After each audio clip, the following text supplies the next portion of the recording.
Hi, welcome to Investing Quest.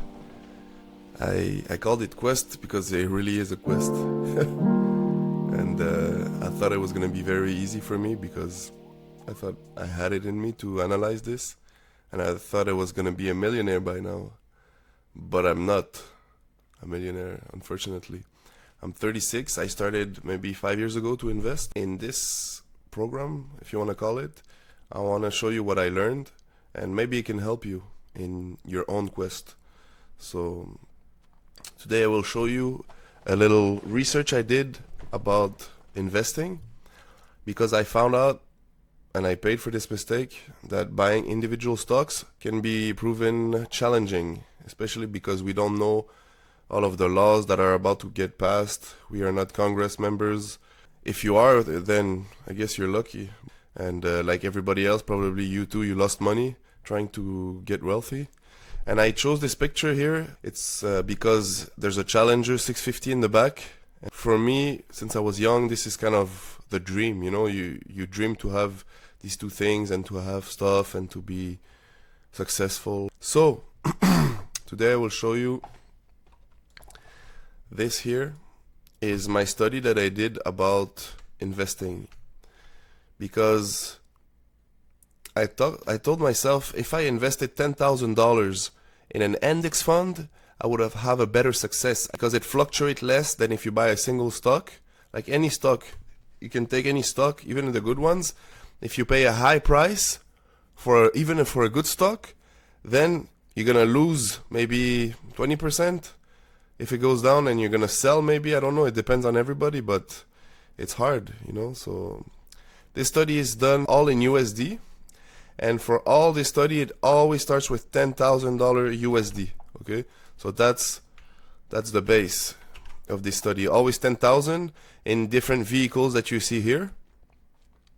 If you're not too familiar with the S&P, QQQ, TSX, and all that, I have some explanation for you before I start this program. So let's start with the S&P 500 first. The breakdown of the companies that are inside the S&P 500. So these are the biggest ones: Microsoft, Apple, Nvidia, Amazon, Meta platform for Facebook. What happens if I put $10,000 into these vehicles? So when you buy into this one, you have access to the 500 best companies of the US. 2010, so the 13th of July 2010 to today. Well, actually this study, I finished doing it in the 22nd of July. Now we're the 24th, but it's pretty close still for now, okay? So today, how much money would you have? That's the big question. With 10,000, how can you invest so that you don't lose too much and that you can actually gain without stressing too much? Because investing can be stressful, and I learned that it can be really stressful. So with this $10,000, okay, that you invested in July 13, 2010, how much would you have today? So as you can see here, you have the graph that shows, here's the S&P 500, QQQ, TSX, DAX, and IPC. So I will show you quickly what these are. The QQQ is an ETF that tracks the Nasdaq. In the Nasdaq, you have Microsoft, Apple, Nvidia, Amazon. Then you have the TSX. So for that's for Canada, Toronto Stock Exchange. Here the biggest company in Toronto Stock Exchange. So for Canada, you have Royal Bank of Canada. And they're ranked by market cap. Shopify, Enbridge, Canadian Pacific. You can play with the little arrows here to put market cap, to change the market cap, to see the smaller companies. Then for the DAX in Germany, this is the companies, the main companies by market cap again. So you can see SAP, Siemens, Deutsche Telekom, Airbus. This is the Mexican companies now. It's called the IPC. So these are all the biggest companies of Mexico. So Walmex, America, Movil, Grupo Mexico. Actually, what we're going to see here in this presentation is that depending on when you bought, especially with Bitcoin, November 2021, you would have lost quite a bit of money here, you see, 76%. So this is what this study is all about, trying to understand what different vehicle you can use to make money. that are stress-free a little bit compared to buying individual stocks. I want to show you the Bitcoin now, because Bitcoin is part of this research that I did, and I tried to use TradingView, but unfortunately it doesn't go back as much as 2010. You see it's at $10 here, so I had to go on CoinMarketCap. You can see the link here. You can put it in the description after, so that you can go see for yourselves. This is more accurate because it starts earlier in time. So if you go here to all, it's gonna show you the 13th of July 2010, and the price was 5.8 cents US. This is all in US dollars. You see here, you can change for every currency that you want. Here I'm in Canada, so you can put Canadian, and now it's gonna update the price, and it's gonna update the graph. As you can see, I will use US dollars because this is the base currency for the study. If you look here, it says USD in the graphs. It switches everything to US dollars. So if you would have bought for $10,000 worth of Bitcoin the 13th of July, you would have $10 billion. So with your $10,000, you would have seen 107 million. That's crazy. I'm pretty sure there's nothing. Maybe you know of something, but it doesn't mean that it's the perfect investment, because as we can see here, if you would have bought $10,000 worth of Bitcoin on the 8th of November 2021, as we can see here, so this is the graph. If you would have bought here, you would have lost 76%. So that's what I say before in the beginning. I said, it's not because there's a good asset that you can buy it at any price. You see here, instead of gaining 107 million%, you lost 76, you know? This study is all about understanding the different asset classes, the indexes, and Bitcoin. There's also a lot of different cryptocurrencies that you can buy. I'm not recommending anything here, by the way. I'm just looking and trying to make sense of the data that I'm seeing. On this website, CoinMarketCap, you can see all the different cryptocurrencies that exist. There's 794 exchanges where you can buy cryptocurrencies. If you click there, they're going to show you the different exchanges based on score. And you have cryptos, 2.4 million of them. You see this was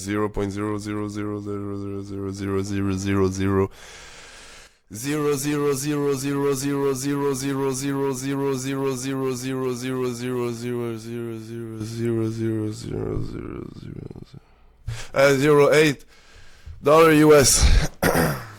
Okay, okay, concentration. Okay, this is Bitcoin, but I'm not saying it's the best vehicle right now. Maybe it's gonna crash to zero and nobody's gonna hear about this again. But back to this craziness. The S&P 500, if you invested $10,000 the 13th of July 2010, 400%, 463%, and you would have right now, you would have $50,000. The triple Qs, I'm not recommending here. I'm just showing you what happened if you bought on the 13th of July, and now the 22nd of July, how much would you have?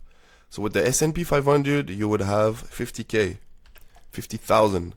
With the QQQ, so the Nasdaq 100, you would have a 104,000, an increase of 947%. TSX Canada, you would have almost $20,000 after 14 years, which is not bad, you know, like, if you don't have to work for this money and you dollar cost average into it, it's fine, I think. If you don't know what dollar cost average means, it means that you, instead of buying for $10,000 in one shot, here because you invested in $10,000 in one day, right? On this day.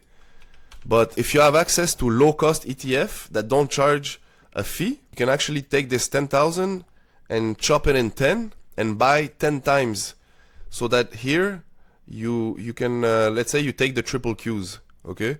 Or the Bitcoin for that matter. I wrote Earth here because it doesn't really belong to any country. Dollar cost averaging for this one, let's say you take your 10,000, you break it in 10, So you have $1,000 investment 1 month, 1 month, 1 month, So in a course of 10 months, instead of having $10,000 bought in one day, you can have it buy in at different prices so that you reduce the amount of volatility in your purchase.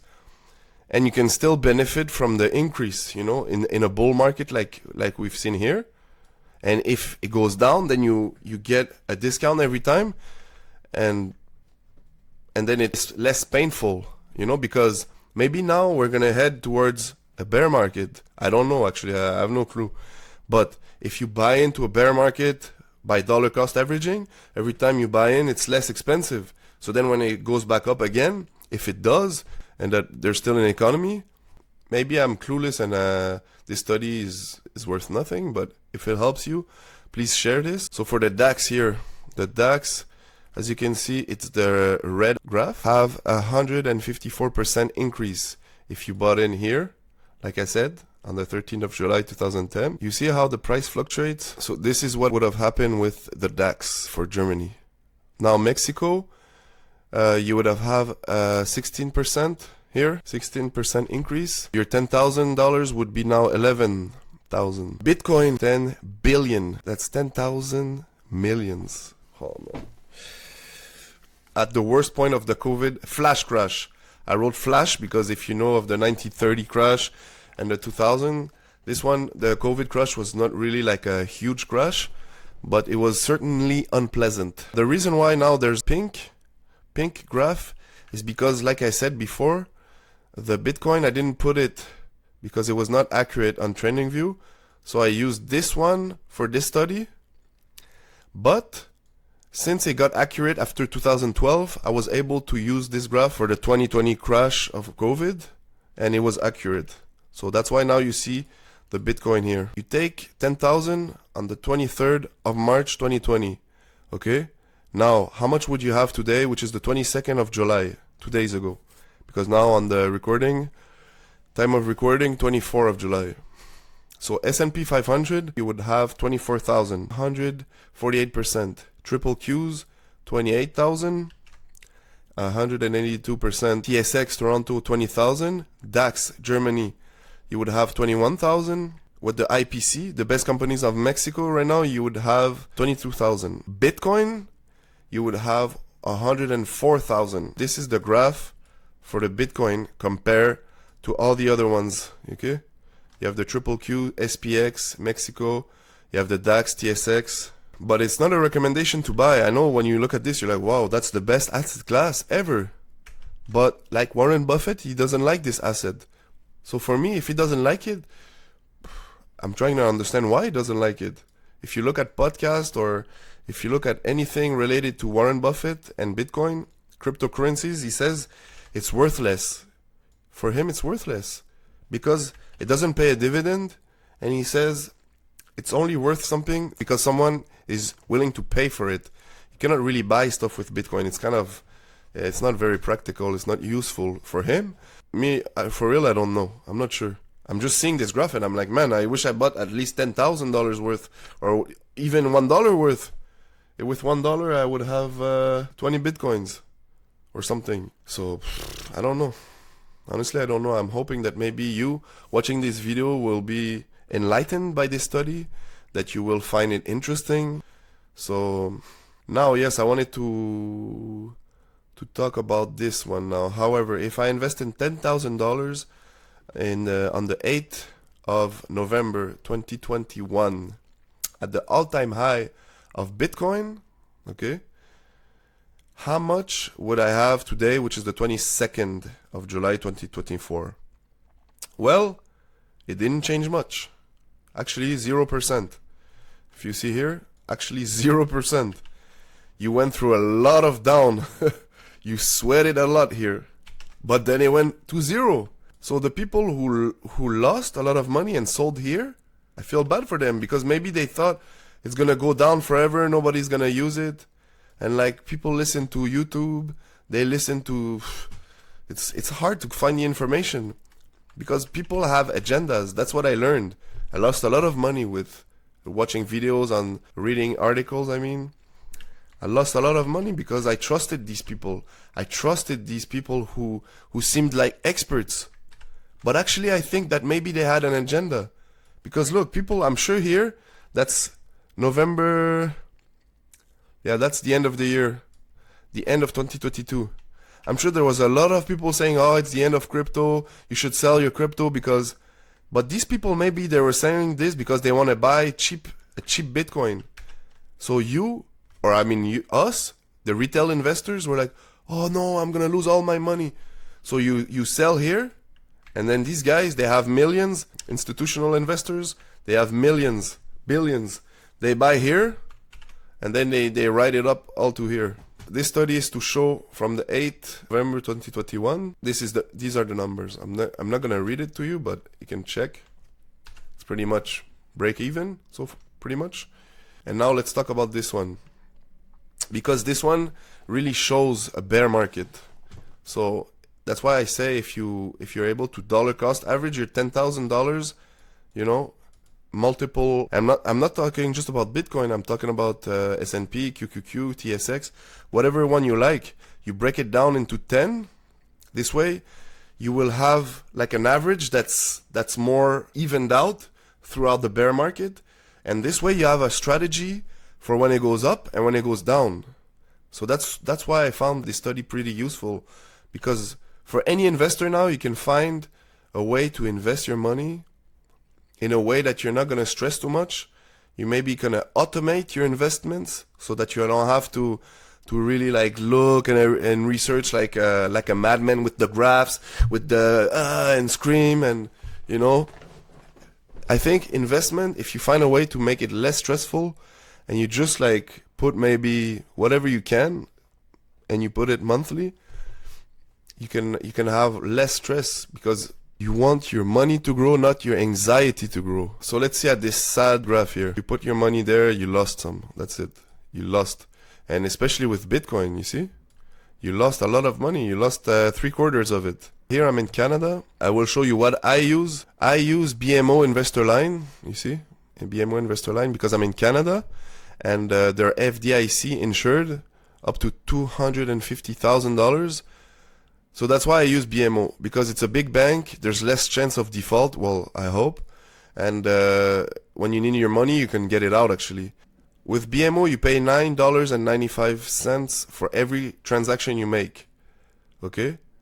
So I learned quickly that if I want to do my dollar cost averaging of splitting the amount of money I put, I realized that if I have an amount, I want to spread it. $9.95 every time, you want to buy a big bulk. And when you buy a big bulk of stocks, then it becomes more risky for the downside, as we saw here. If you put your whole if $10,000 is all you have, and you put it on a given day, then you pray and you hope that you did your due diligence. But if you bought here, like in this example, in 2021, anything you bought, I'm pretty sure any asset class that you bought, except maybe real estate, went down. I'm talking about paper trading. With this no commission fee ETF, I'm able to dollar cost average into any one of these ETFs, exchange traded funds. And what's nice about that is that you have different exposure to different sectors, whether it's corporate like companies, governments, government bond, high yield, dividends, mix. You have mixes. You have equities. This one is more for like stocks. You see, you have the S&P index here. I still believe in this dream, and I'm not gonna stop. I'm gonna continue on this quest. I hope that you can start your quest if you didn't start. I hope that you can do something about your goals, that you picture your goals so that you have a direction to your life, and that you don't feel like you're in a survival mode. Because I've been there. I remember how it was to be in a survival mode, and I remember how hopeless I felt. Now, I'm not saying that I don't have difficulties in my life, but I would say that now since I have goals, it's easier to have a direction. And when you have a direction, you don't feel lost. And when you don't feel lost, you read books, you get inspired, you make better decisions. You work out. You try to find coaches. You try to find people who inspire you. So this book is The Intelligent Investor that I recommend. It's by Benjamin Graham. You can find it on Audible if you don't want to read. If you rather hear the book, it's on Audible. There's a lot of things there that help me. So with that being said, thank you and have a good day.